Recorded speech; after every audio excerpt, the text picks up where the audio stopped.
A'udzu billahi minasyaitonir rajim. Bismillahirrahmanirrahim. Assalamualaikum warahmatullahi wabarakatuh. Innal hamdalillah nahmaduhu wa nasta'inuhu wa nastaghfiruh. Wa na'udzu billahi min shururi anfusina wa min sayyiati a'malina. Man yahdihillahu fala mudilla lahu wa man yudlil fala hadiyalah. Asyhadu an la ilaha illallah wahdahu la syarika lah wa asyhadu anna Muhammadan abduhu wa rasuluhu la nabiyya ba'dah. Allahumma salli wa sallim ala habibina wa nabiyyina Muhammadin sallallahu alaihi wasallam wa ala alihi wa sahbihi ajma'in, amma ba'. Hadirin jamaah yang dirahmati oleh Allah Subhanahu wa taala, alhamdulillah, syukur kita kepada Allah. Salawat beserta salam selalu kita haturkan kepada Nabi kita Muhammad sallallahu alaihi wasallam beserta dengan keluarganya, sahabat-sahabatnya dan seluruh pengikut Nabi Muhammad sallallahu alaihi wasallam hingga akhir zaman. Hadirin yang dirahmati oleh Allah Subhanahu wa taala, pada hari ini kita akan membahas salah satu tokoh yang sangat besar di dalam Islam. Jadi kita akan membahas pada hari ini adalah tentang Ummul Mukminin, ibunya orang-orang yang beriman. Karena dulu hadirin jamaah sekalian, para sahabat ya, pasca meninggalnya Rasulullah SAW biasa memanggil Sayyidah Aisyah ataupun memanggil istri-istri Rasulullah SAW dengan panggilan kemuliaan. Biasanya mereka akan memanggil ya Ummul Mukminin, wahai ibu orang-orang beriman, atau paling minimal mereka memanggil wahai ibunda kami, wahai ibu kami. Itu sebagai tanda penghormatan kepada istrinya Rasulullah sallallahu alaihi wasallam. Ya. Maka hadirin jamaah yang dirahmati Allah Subhanahu wa taala, hari ini kita akan membahas ya tentang biografi, mengenal lebih dekat siapa itu Sayyidah Aisyah radhiyallahu anha, Ummul Mukminin, ibunya orang-orang beriman. Hadirin jamaah sekalian, nama dan nasabnya Aisyah radhiyallahu anha adalah Aisyah binti Abu Bakar. Abu Bakar ini bukan nama asli. Nama aslinya Abu Bakar adalah Abdullah. Ya, tapi kemudian diganti ataupun Rasulullah yang suka memanggil dia dengan Abu Bakar. Beberapa keterangan mengatakan bahwasanya kenapa disebut dengan Abu Bakar, karena Bakar ini adalah seorang yang selalu bergegas.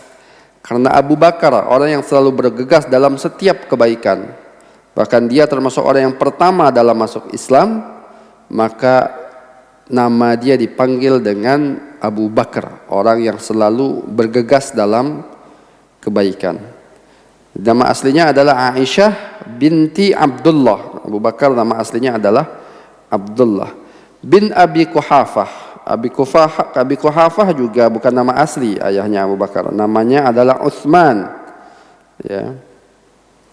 Bin Amir bin Amr bin Ka'ab bin Sa'ad bin Taim bin Murrah dari Bani Taim. Ya. Jadi hadirin jamaah sekalian, nasabnya Aisyah dan Rasulullah itu ketemu di Murrah. Ya, ketemu di Murrah. Rasulullah Muhammad bin Abdullah bin Abdul Muttalib bin Hashim bin Abdi Manaf bin Qusay bin Kilab bin Murrah. Ya, ketemu di nasab Aisyah dan Rasulullah SAW ketemu di kakek yang keberapa itu? Murrah. Dari Bani Taim. Ya, Rasulullah dari Bani Hashim, sedangkan Abu Bakar dari Bani Taim.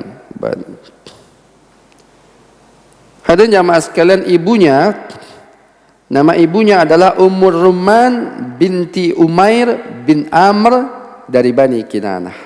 Ya. Jadi hadirin jamaah sekalian, Abu Bakar As-Siddiq radhiyallahu anhu memiliki banyak istri, ada 4 istri kalau salah. Ya, salah satunya ya adalah Ummur Rumman. Ummur Rumman melahirkan 2 anak dari Abu Bakar. Yang pertama yaitu Abdurrahman, yang kedua yaitu Aisyah. Sedangkan dari istri yang lain Abu Bakar punya anak yaitu Asma binti Abu Bakar dan juga Abdullah bin Abu Bakar. Dan dari istri yang lainnya Abu Bakar juga punya anak namanya adalah Muhammad bin Abu Bakar.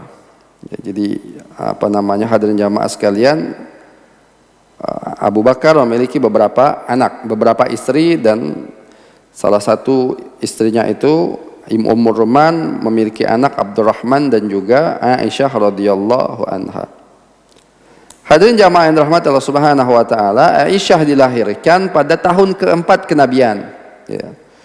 Dari mana kita tahu? Ya, kita tahu karena Aisyah menikah dengan Rasulullah umurnya ketika itu umur 6 tahun. Ya. Dan ketika itu setelah Khadijah meninggal. Jadi Rasulullah tidak pernah menikah dengan perempuan yang lainnya kecuali setelah meninggalnya Sayyidah Khadijah radhiyallahu anha. Ya. Sayyidah Khadijah meninggal pada tahun 10 kenabian, ya, maka setelah itu barulah Rasulullah sallallahu alaihi wasallam menikah. Ya.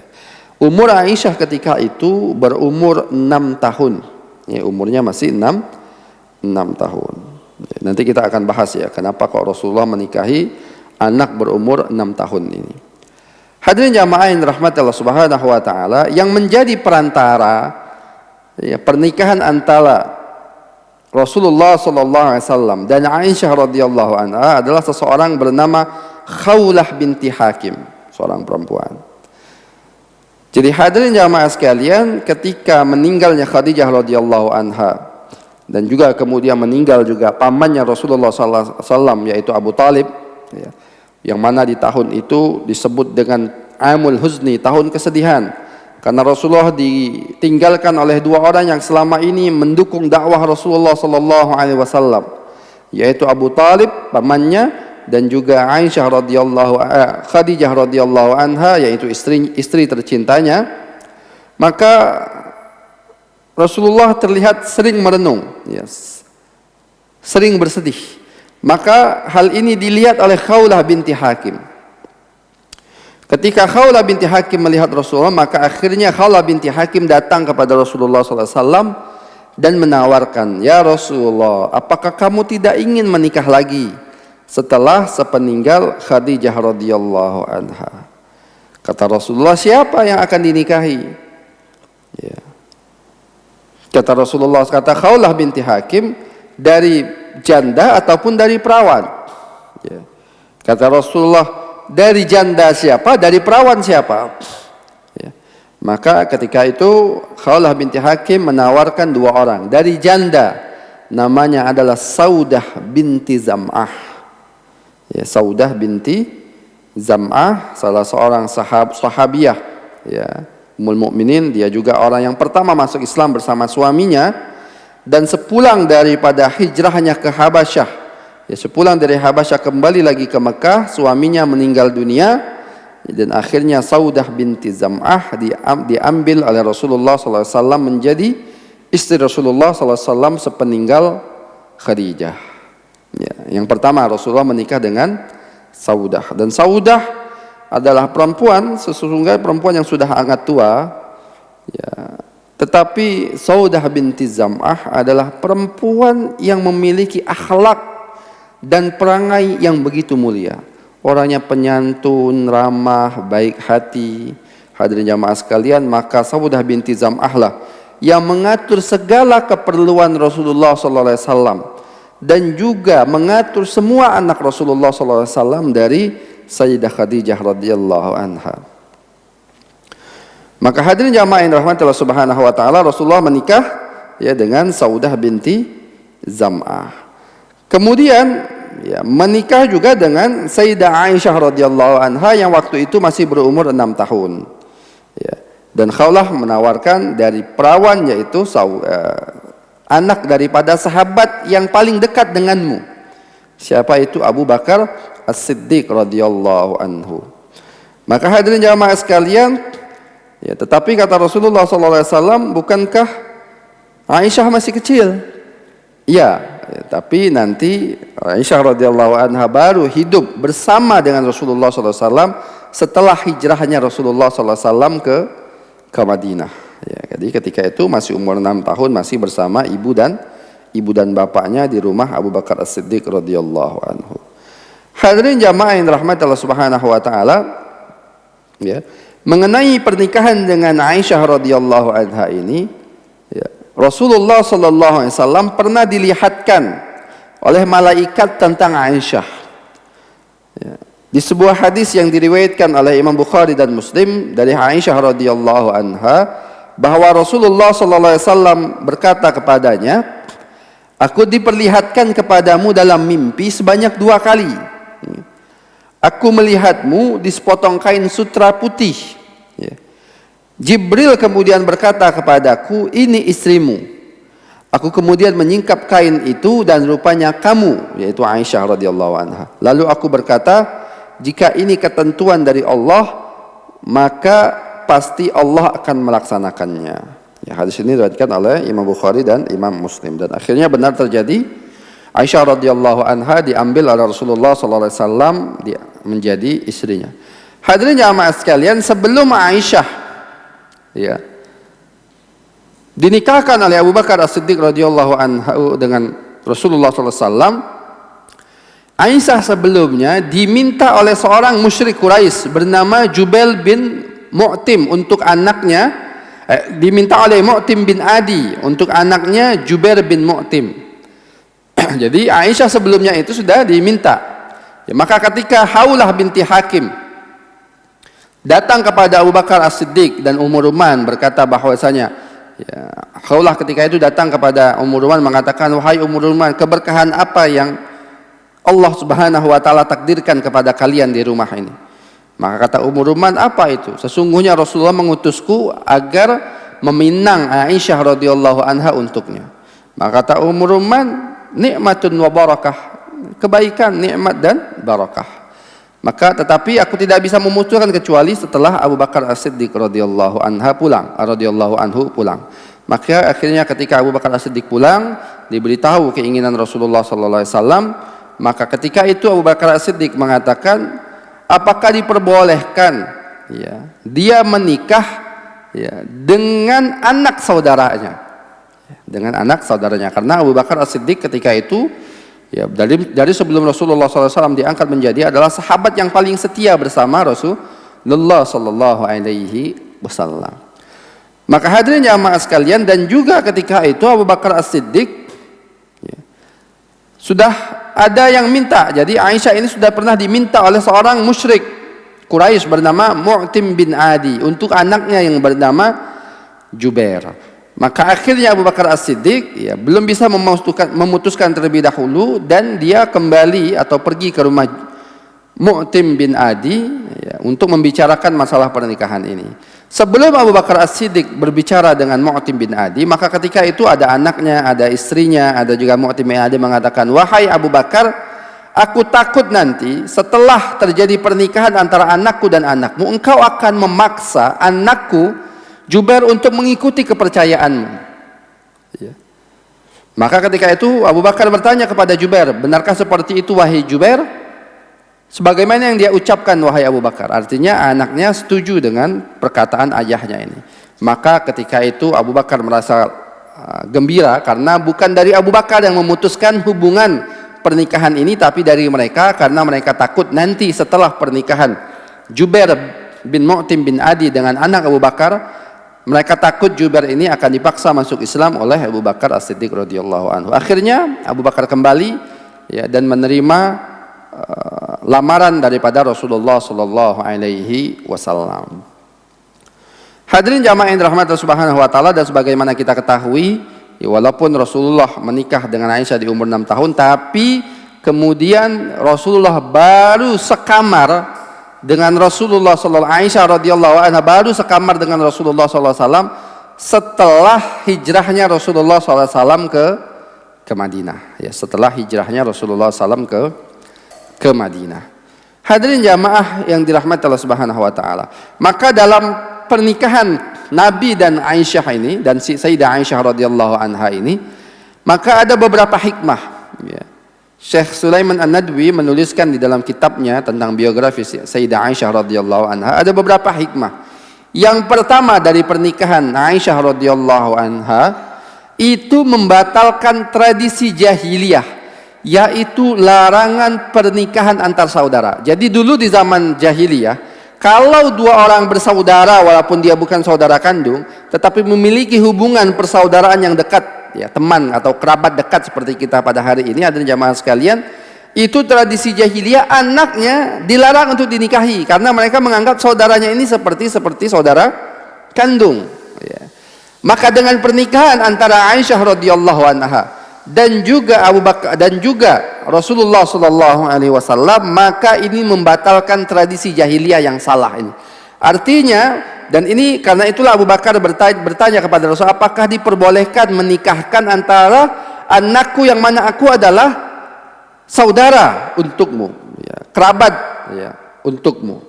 Maka ketika itu Rasulullah katakan wahai Khawlah, sesungguhnya dia adalah saudaraku di dalam Islam. Artinya bukan saudara kandung, kerabat kandung, tetapi saudara di dalam Islam, dan itu saudara di dalam Islam boleh, ya, anak mereka dinikahkan. Ini yang pertama hikmah. Yang kedua, hadirin jamaah sekalian, membatalkan pernikahan di bulan Syawal. Jadi dahulu di zaman tradisi jahiliyah, ya, seorang suami itu tidak boleh menikahkan atau tidak boleh terjadi pernikahan dan kemudian menggauli istrinya di bulan Syawal. Ini tradisi jahiliyah. Sedangkan Rasulullah bernikahannya dan Aisyah radhiyallahu anha terjadi di bulan Syawal, ya, pada setelah hijrah itu, ya. Kemudian Rasulullah tinggal bersama dengan Aisyah radhiyallahu anha pada bulan Syawal tanggal 1 Hijriah, ya, pada bulan Syawal tahun pertama Hijriah. Artinya ini membatalkan tradisi-tradisi jahiliyah sebelumnya. Yang ketiga, hadirin jamaah sekalian, ini juga membatalkan tradisi jahiliyah yang lain, ya.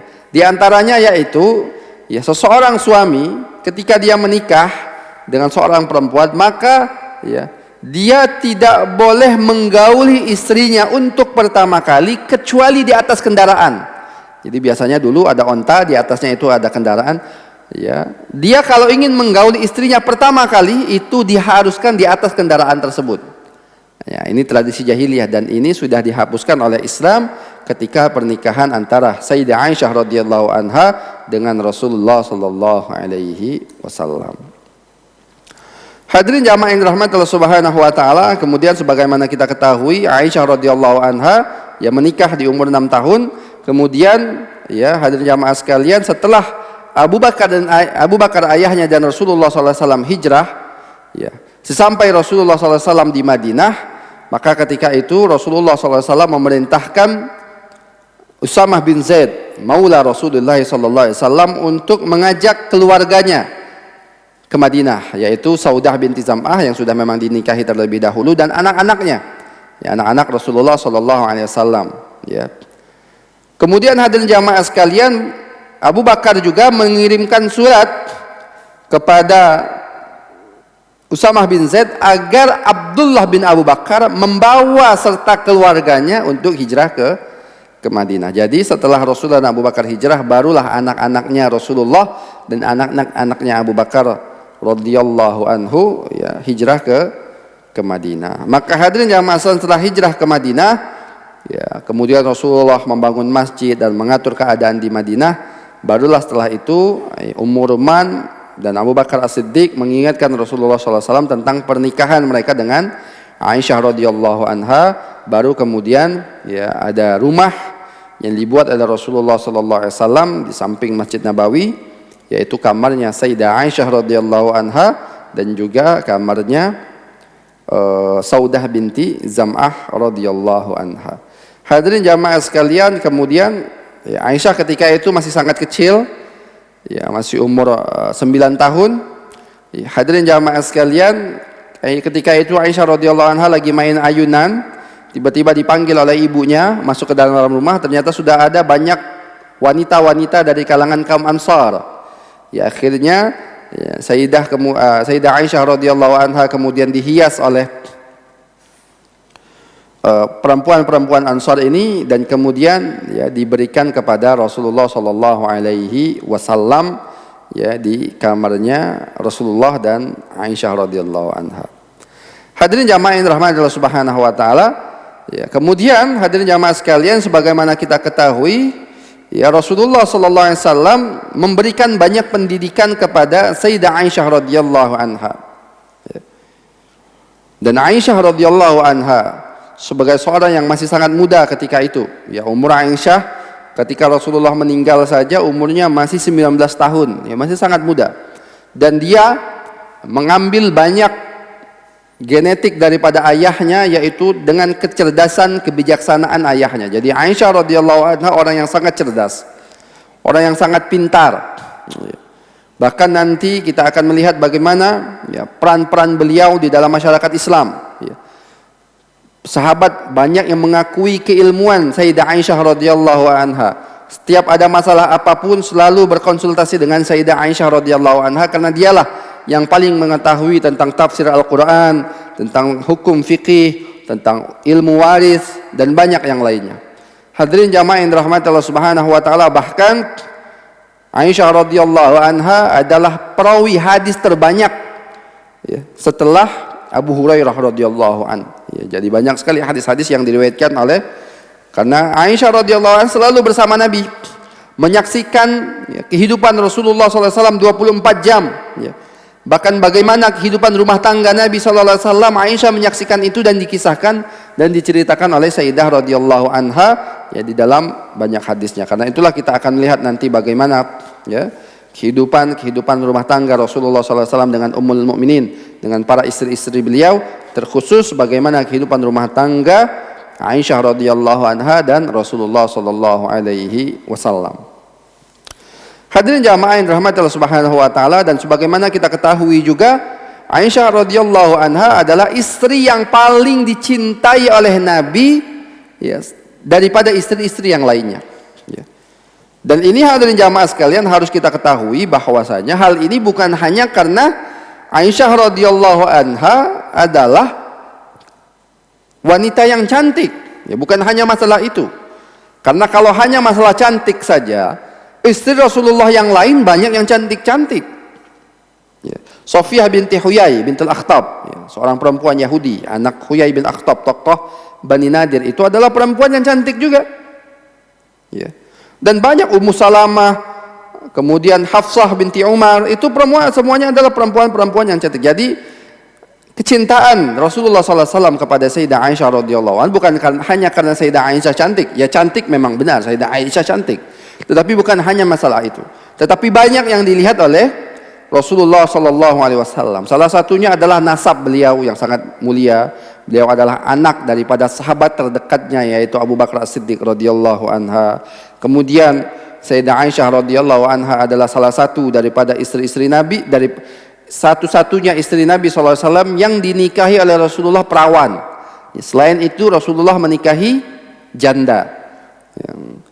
Kemudian hadirin jamaah sekalian, Aisyah juga terkenal dengan kecerdasannya dan kepintarannya dan banyak yang lainnya.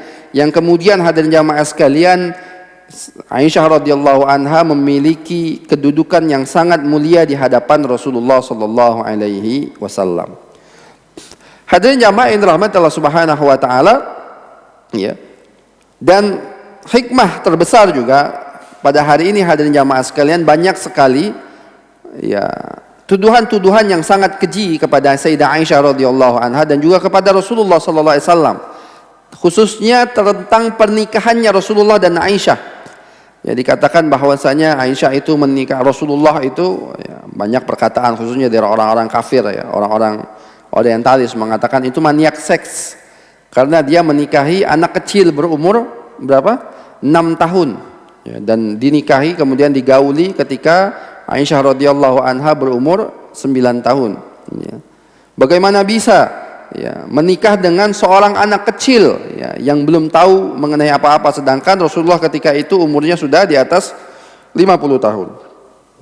Ya. Hadirin jamaah yang dirahmati Allah Subhanahu wa taala, sesungguhnya ini adalah fitnah yang sangat keji kepada Rasulullah sallallahu alaihi wasallam. Kenapa mereka bisa menganggap seperti itu? Karena mereka membandingkan, ya, zaman mereka dan zaman Rasulullah itu sama, itu yang pertama. Yang kedua hadirin jamaah sekalian, mereka membandingkan Rasulullah dan manusia yang biasa, tokoh-tokoh manusia yang lainnya. Mereka membandingkan Rasul dengan tokoh-tokoh dunia biasa seperti Albert Einstein, seperti tokoh-tokoh manusiawi biasa, menghilangkan sifat-sifat kenabian yang ada di dalam diri Rasulullah Sallallahu Alaihi Wasallam. Dan ini adalah masalah yang sangat besar, ya, masalah yang sangat besar. Ya. Hadirin jamaah sekalian, walaupun Rasulullah itu adalah manusia biasa, tapi kita jangan lupa Rasulullah adalah manusia pilihan. Dia dipilih oleh Allah Subhanahu wa taala untuk menjadi rasul, untuk menjadi manusia terbaik, untuk menjadi manusia yang membawa risalah ini. Jadi apa yang diperbuat oleh Rasulullah SAW semuanya diatur, semuanya dibimbing oleh Allah Subhanahu wa taala melalui wahyu. Wa ma yantiqu 'anil hawa in huwa illa wahyu yuha. Tidaklah Rasulullah itu berkata kecuali dengan wahyu yang diwahyukan oleh Allah Subhanahu wa taala. Ya. Artinya hadirin jamaah sekalian, ya, kesalahan mereka terhadap melihat sejarah Rasulullah SAW adalah yang pertama, kalau mereka menganggap zaman Rasulullah dan zaman kita pada hari ini itu sama, sebagaimana zaman yang ada pada hari ini, orang-orang modern barat pada hari ini hadirin jamaah sekalian. Ya, di zaman mereka mungkin orang menikah itu umur 25 tahun setelah lulus kuliah, atau minimal setelah lulus SMA 17 sampai 19 tahun hadirin jamaah sekalian di zaman sekarang. Tapi hadirin jamaah sekalian, tidak seperti itu di zaman Rasulullah. Ketika perempuan sudah balik, maka boleh dinikahi di zaman Rasulullah Sallallahu Alaihi Wasallam. Dan hadirin jamaah, dan ini biasa terjadi di zaman itu. Ya, dan ini biasa terjadi di zaman itu. Bukankah Aisyah sebelum ingin dinikahi oleh Rasulullah SAW sudah kita ketahui bahwasanya dia sudah diminta oleh seorang Quraisy bernama Jubair bin Mu'tim bin Adi. Toh kalaupun tidak terjadi pernikahan dengan Rasul, dia pun akan menikah dengan seseorang dari Quraisy tersebut. Tapi kenapa tuduhan ini datang kepada Rasulullah? Karena mereka sangat benci kepada Rasulullah dan ingin mencari, mengkorek-korek kejelekan, ya, yang menurut mereka jelek di dalam kehidupan Al-Mustafa Rasulullah Sallallahu Alaihi Wasallam. Ya. Hadirin jamaah yang dirahmati Allah Subhanahu Wa Taala, bukankah, ya, kalau kita lihat hadirin sekalian, bukankah zaman-zaman nenek kakek kita dulu, anak-anak kecil biasa menikah, bahkan mungkin di zaman ini masih ada di desa-desa. Kita akan melihat ada di desa-desa ada anak gadis umur 15 tahun sudah menggendong anak karena dia sudah menikah. Bahkan mungkin di beberapa tempat juga banyak anak gadis umur 15 tahun sudah menjanda, ya, karena dicerai oleh suaminya. Ya. Pada hari ini bukan zaman modern. Ya. Apalagi zaman-zaman nenek-nenek kita dulu. Ya, nenek kita mungkin menikah dengan kakek-kakek kita umurnya 12 tahun, 13 tahun. Ya, bahkan mungkin ada yang umurnya 10 tahun. Hadirnya. Itu bukan sesuatu yang aneh di zaman itu. Bagaimana dengan zaman Rasulullah SAW? Perempuan di zaman itu biasa menikah ketika dia masih muda. Dan bahkan hadirin jamaah yang dirahmati Allah Subhanahu Wa Taala, kita akan melihat, ya, para sahabat itu menikahi anak temannya. Ya. Bukankah, ya, Abu Bakar dan Umar, ya, sahabat yang sangat dekat hadirin jamaah sekalian, anaknya Umar, Hafsah, dinikahi oleh Rasulullah Sallallahu Alaihi Wasallam. Padahal Umar mungkin tidak jauh umurnya dengan Rasulullah. Bahkan hadirin jamaah sekalian, mantan istri anaknya Ali bin Abi Thalib radhiyallahu anhu, ya, kita bisa bayangkan Umar dan Ali lebih tua Umar daripada Ali. Anaknya Ali yang bernama Ummul Kulthum dinikahkan oleh Ali bin Abi Thalib radhiyallahu anhu dengan Umar bin Khattab. Bagaimana perbandingan umur yang sangat jauh. Ya. Tetapi hal ini menjadi lumrah, bukan menjadi aib di zaman itu, ya, karena ini sudah biasa dalam keadaan mereka. Berbeda dengan zaman sekarang yang mungkin, ya, kemudian perempuan itu diberikan beban yang sangat berat. Mereka harus menyelesaikan sekolah terlebih dahulu, harus menyelesaikan kuliah S1 terlebih dahulu. Bahkan sebagian dari mereka tidak mau menikah kecuali sudah selesai kuliah S2 terlebih dahulu atau kerja terlebih dahulu hadirin jamaah sekalian. Dan ini berbeda dengan perempuan-perempuan di masa Rasulullah Sallallahu Alaihi Wasallam. Ya. Hadirin jamaah itu yang pertama. Ya. Kenapa ya kemudian ada tuduhan-tuduhan keji kepada Rasulullah sallallahu alaihi wasallam. Dan kemudian hadirin jamaah sekalian, ada juga ketuduhan-tuduhan keji, kemudian mengatakan bahwasanya bagaimana bisa Rasulullah menikah ya, dengan anak kecil, bukankah ini pemaksaan kehendak dan hak azazi manusia? Mereka mengatakan seperti itu. Hadirin sekalian, bagaimana kita bisa mengatakan seperti itu? Seolah-olah kebebasan hak azazi Aisyah direnggut dan dirampas oleh Rasulullah sallallahu alaihi wasallam. Padahal Aisyah radhiyallahu anha ketika itu adalah menjadi wanita yang paling bahagia di muka bumi ini dengan pernikahan dia dengan Aisyah radhiyallahu anha, dengan pernikahan dia dengan Rasulullah sallallahu alaihi wasallam. Kita menganggap bahwasanya wah Aisyah itu sedih ya. Dia masa kecilnya direnggut oleh Rasulullah sallallahu alaihi wasallam. Oh tidak. Dan ini diakui dalam beberapa hadis bagaimana Aisyah menjadi wanita yang merasa sangat mulia, menjadi wanita yang paling bahagia di muka bumi ini karena pernikahan dia dengan Rasulullah sallallahu alaihi wasallam. Ya, jadi seperti itu, Pak. Pernikahan ya, antara Aisyah radhiyallahu anha dan Rasulullah sallallahu alaihi wasallam. Hadirin jamaah yang dirahmati Allah Subhanahu wa taala, dan kita tahu juga hadirin jamaah sekalian bagaimana Aisyah ini istri yang sangat dicintai oleh Rasulullah sallallahu alaihi wasallam. Dalam sebuah hadis yang diriwayatkan oleh Amr bin As radhiyallahu an, Amr bin As bertanya kepada Rasulullah, "Ya Rasulullah, siapakah manusia yang paling kau cintai di muka bumi ini?" Maka kata Rasulullah, Aisyah radhiyallahu anha. Ya. Maka Amr bin As bertanya, "Dari laki-laki siapa ya Rasulullah?" Ayahnya, ya Abu Bakar As-Siddiq radhiyallahu anhu. Hadirin jamaah sekalian, ini menandakan bahwasanya Aisyah radhiyallahu anha adalah orang yang sangat dicintai oleh Rasulullah sallallahu alaihi wasallam. Hadirin jamaah sekalian, walaupun daripada itu Aisyah radhiyallahu anha adalah seorang manusia biasa, seorang perempuan yang mungkin masih kanak-kanak di zaman itu. Umurnya ketika Rasulullah meninggal dunia masih ya 19 tahun. Ya hadirin jamaah sekalian. Ya, dan juga hadirin jamaah sekalian, Aisyah radhiyallahu anha sebagai manusia, sebagai wanita yang dia memiliki banyak madu, ya, artinya Rasulullah memiliki istri-istri yang lain, mungkin punya kecemburuan, ya.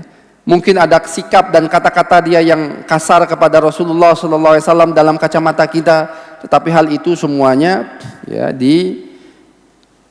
diatur dan dididik oleh Rasulullah sallallahu alaihi wasallam, ya.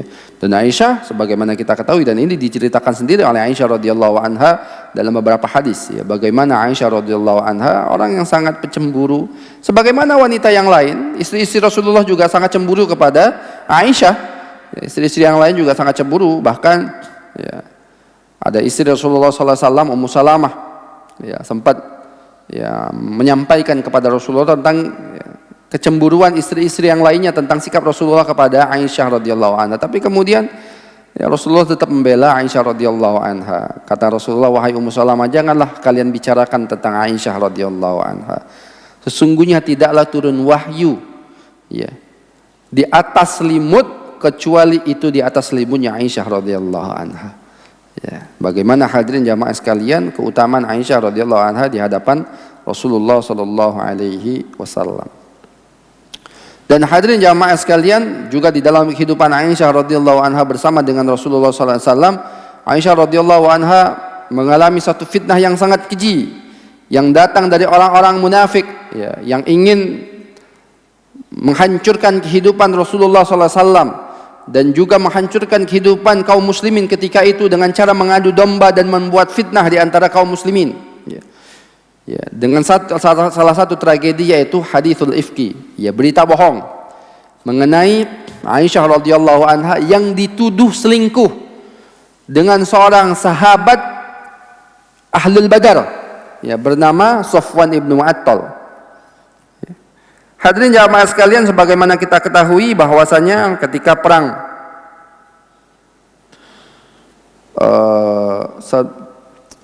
Bani Mustalik, ya, maka Rasulullah SAW ketika itu mengundi beberapa istrinya, sebagaimana yang sering dilakukan oleh Rasulullah SAW ya, untuk ikut berperang.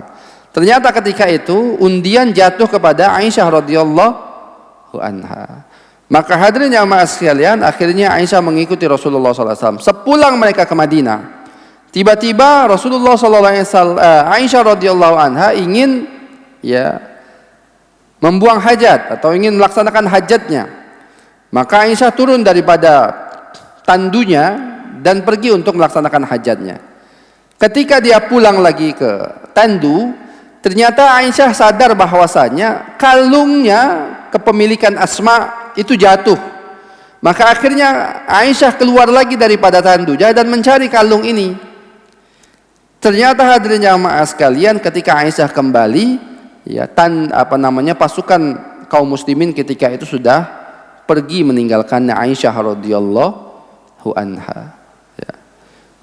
Maka akhirnya dalam keadaan bingung seperti itu, Aisyah menunggu di tempat ini. Bisa jadi nanti mereka sadar bahwasanya Aisyah ketinggalan.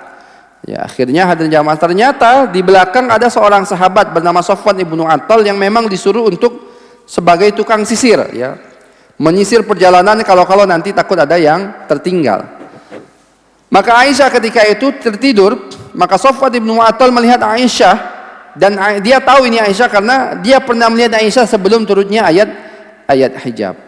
Maka ketika Safwan bin Mu'attal inna lillahi wa inna ilaihi raji'un mengatakan seperti itu, kalimat istirja, yaitu kalimat inna lillahi wa inna ilaihi raji'un, maka akhirnya hadirin jamaah sekalian, Aisyah radhiyallahu anha terbangun dari tidurnya dan kata Aisyah, tidaklah Safwan bin Mu'attal mengatakan satu kata pun kepadaku kecuali yang aku dengar adalah kata-kata kalimat istirja tersebut.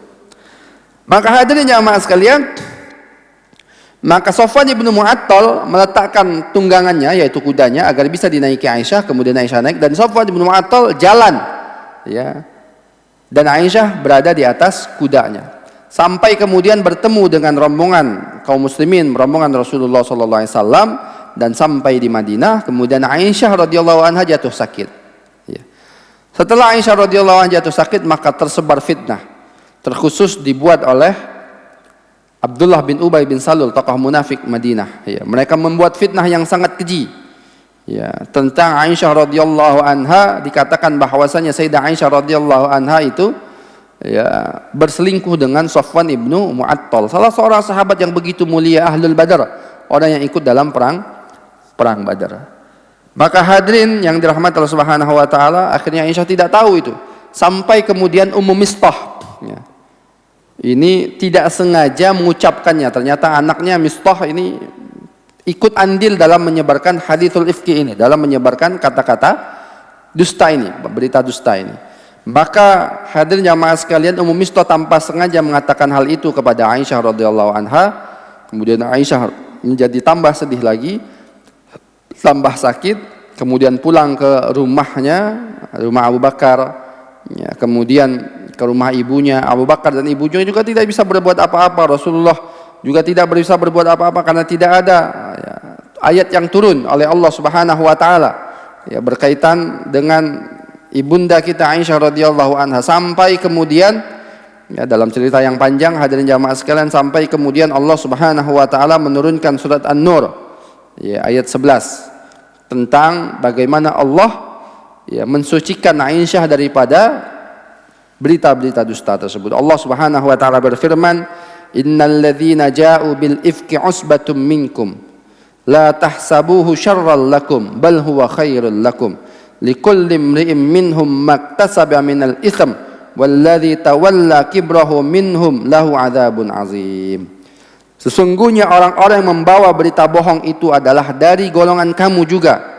Janganlah kamu kira bahwa berita bohong itu buruk bagi kamu, bahkan ia adalah baik bagi kamu.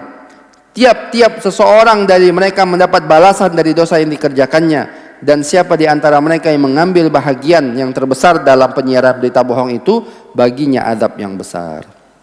Hadirin jamaah yang dirahmati Allah Subhanahu wa taala, kemudian, ya, Rasulullah SAW, ya, memberikan kabar gembira ini kepada Aisyah.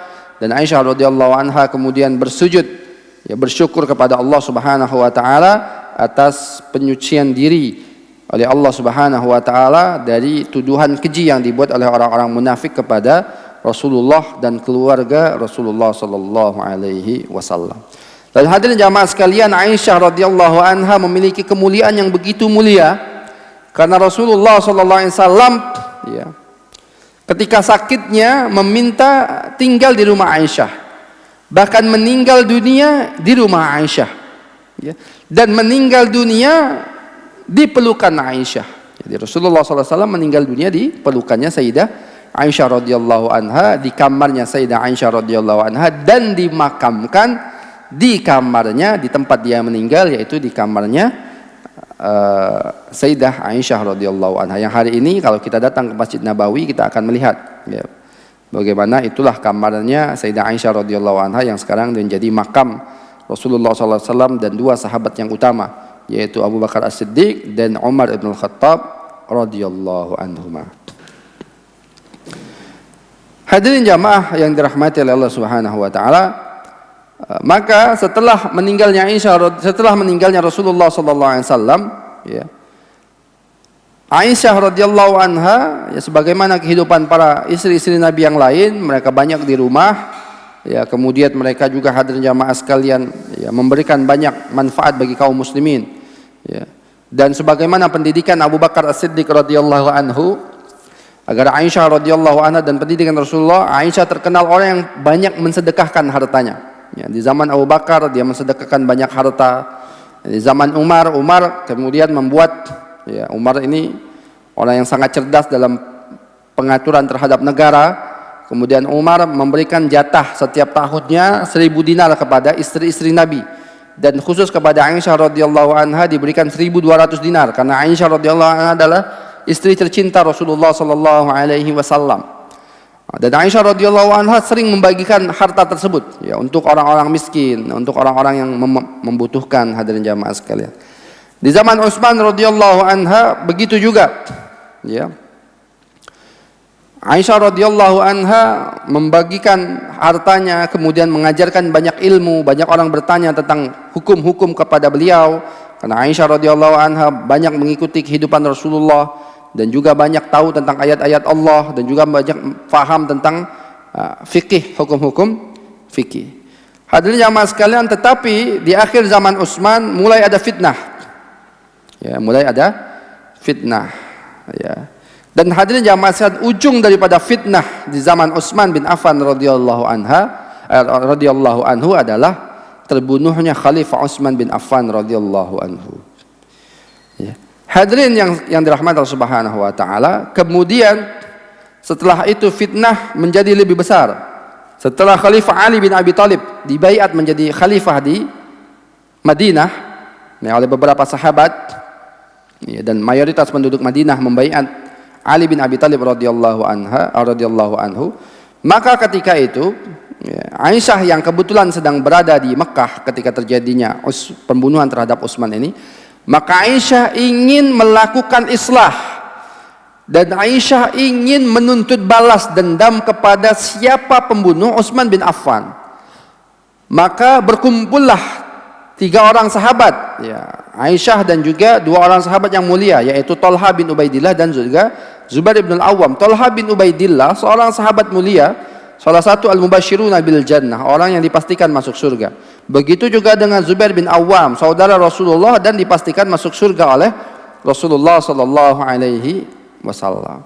Maka ketika itu, hadirin jamaah sekalian, mereka bertiga ini berkumpul di Mekah, kemudian pergi menuju Basrah. Ya, untuk apa? Untuk menuntut pembunuhan, menuntut balas dendam terhadap para pembunuh Utsman yang ketika itu banyak dari beberapa wilayah. Ya, salah satunya dari Mesir dan juga dari Irak, Basrah dan Kufah. Hadirin jamaah sekalian, dan memang sempat berapa terjadi peperangan antara pasukan Aisyah dan para pembunuh Utsman ini, hadirin jamaah sekalian, yang kemudian menyebabkan terjadinya perang Jamal. Perang Jamal yaitu perang antara pasukan Ali bin Abi Thalib radhiyallahu anhu dan juga pasukan Aisyah radhiyallahu anha. Kenapa disebut dengan perang Jamal? Karena perang ini Aisyah ketika itu berada di atas unta. Jamal artinya adalah unta, dan Sayyidah Aisyah radhiyallahu anha berada di atas unta.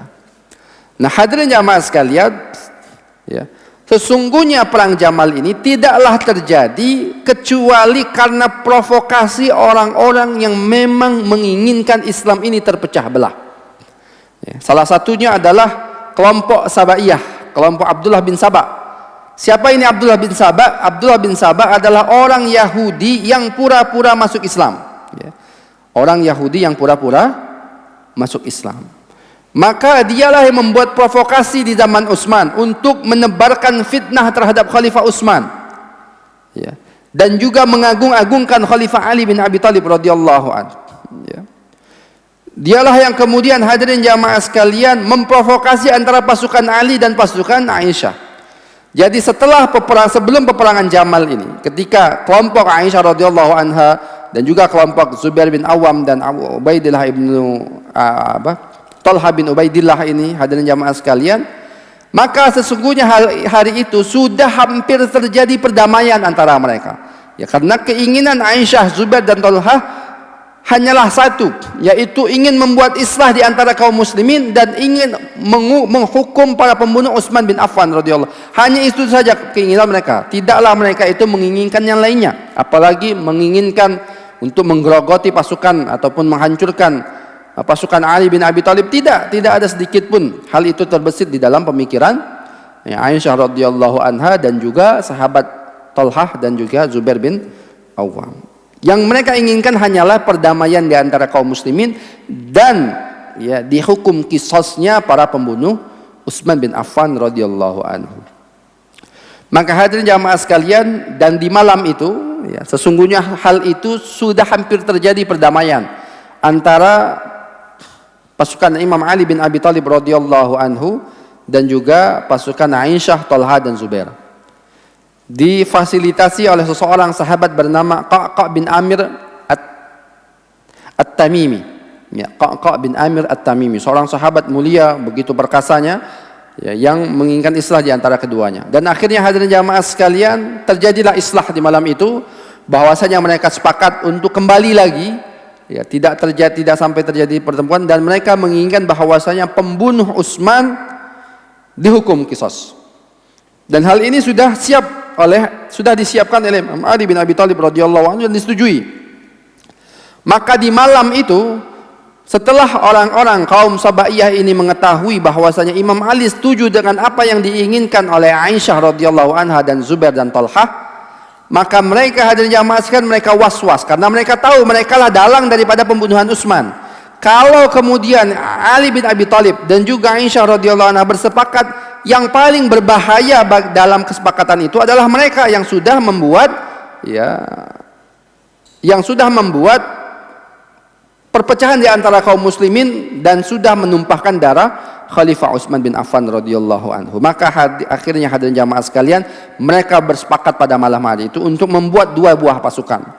Satu pasukan menyerang kelompok Ali bin Abi Thalib radhiyallahu anhu, satu pasukan menyerang kelompok Zubair bin Awam, Talha bin Ubaidillah dan juga Aisyah radhiyallahu anha.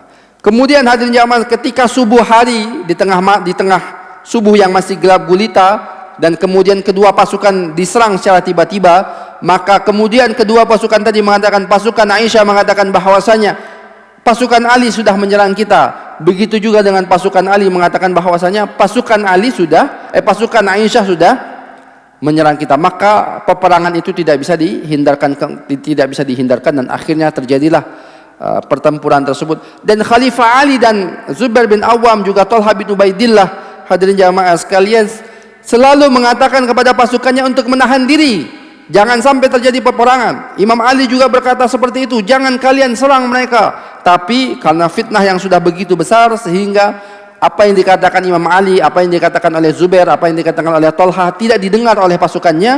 Ya, kemudian terjadilah peperangan yang begitu dahsyat ini, sampai kemudian dua sahabat yang mulia, yaitu Talha bin Ubaidillah dan juga Zubair bin Awam radhiyallahu anhu syahid pada pertempuran ini.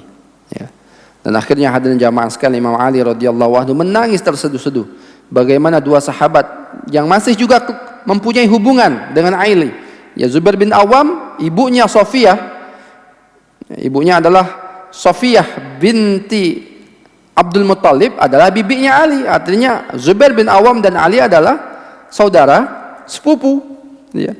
Begitu sedih Imam Ali melihat dua saudaranya ini syahid di dalam medan peperangan ini, hadirin jamaah sekalian, karena fitnah yang dibuat oleh orang-orang yang tidak mencintai agama Islam ini. Dan akhirnya hadirin jamaah sekalian, selesailah perang Jamal ini. Dan ketika Aisyah radhiyallahu anha selamat, Kemudian Imam Ali bin Abi Thalib begitu memuliakan Sayyidina Aisyah radhiyallahu anha. Ya, kemudian Aisyah radhiyallahu anha pulang kembali lagi ke Madinah, dan hadirin jamaah sekalian, di situ Aisyah banyak menangis, bersedih ya karena apa yang sudah dia lakukan. Dalam beberapa riwayat ya dia sangat bersedih sekali, apalagi ketika dibacakan ayat Allah Subhanahu wa taala, waqarna fi buyutikunna, dan menetaplah kalian di rumah-rumah kalian. Itu Aisyah begitu bersedih hadirin jamaah sekalian ya terhadap hal tersebut ya, sampai kemudian ya Allah Subhanahu wa taala ya akan mencabut nyawa Aisyah radhiyallahu anha ya, dan Aisyah radhiyallahu anha meninggal dunia ya di zaman Muawiyah bin Abu Sufyan ya. Aisyah radhiyallahu anha meninggal dunia di zaman siapa? Muawiyah bin Abi Sufyan. Ya, beliau meninggal di situ, dan beliau mengatakan ya ketika itu ya agar kiranya jasadnya hadirin jamaah sekalian tidak dimakamkan di kamarnya bersama dengan Rasulullah dan Abu Bakar dan Umar, tetapi beliau meminta agar ya dimakamkan di Baqi bersama dengan istri-istri Rasulullah sallallahu alaihi wasallam yang lainnya. Ya, hadirin jamaah sekalian, beliau meninggal dunia pada usia 67 tahun. Ya, beliau merasakan sakit pada bulan Ramadan tahun ke-58 Hijriah ya.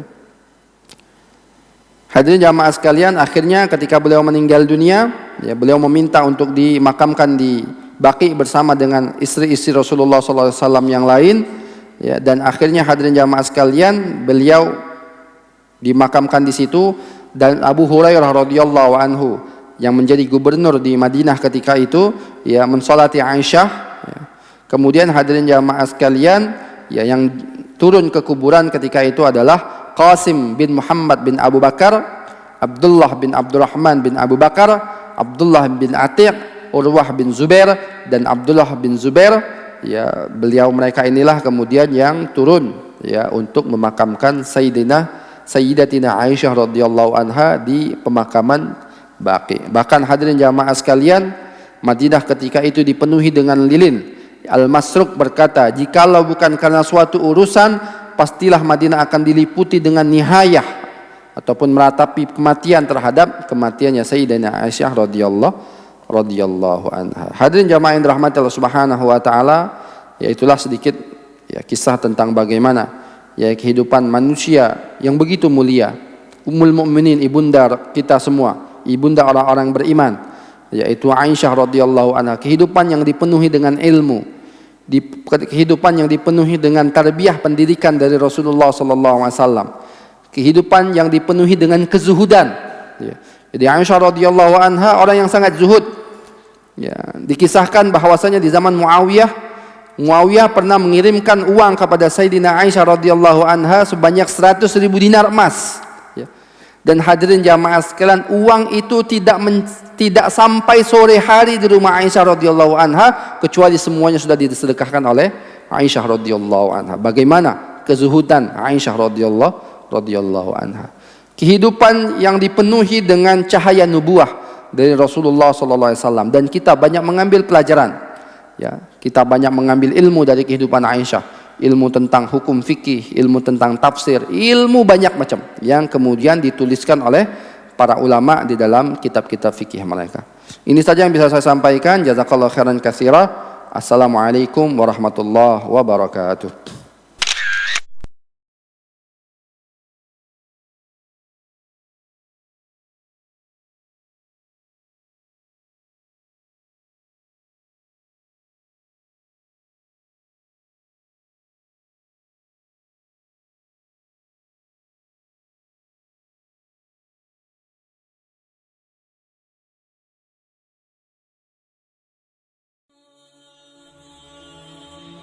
Bantu yuk operasional Rumah Dakwah Al-Hujah dan terselenggaranya kajian serta dakwah Al-Hujah dengan menjadi donatur tetap setiap bulan berinfak Rp30.000. Dengan infaknya setiap bulan Rp30.000, insya Allah akan membantu dakwah Al-Hujah dan jadikan ini amalan yang istiqomah yang dilakukan terus-menerus atau kontinu. Allah mencintai amalan yang istiqomah walaupun sedikit. terus istiqomah setiap bulan, jangan berhenti. Karena Allah mencintai hambanya yang istiqomah. Dan insya Allah ini akan menjadi amal soleh jariah dengan menyebarnya ilmu yang bermanfaat. Yuk salurkan amalan istiqomahnya setiap tanggal 3 setiap bulannya melalui Bank Sentral Asia dengan nomor rekening 27660155554 atas nama Dedi Harveni, dan Mandiri Syariah dengan nomor rekening 71022862999 atas nama Dedi Harveni.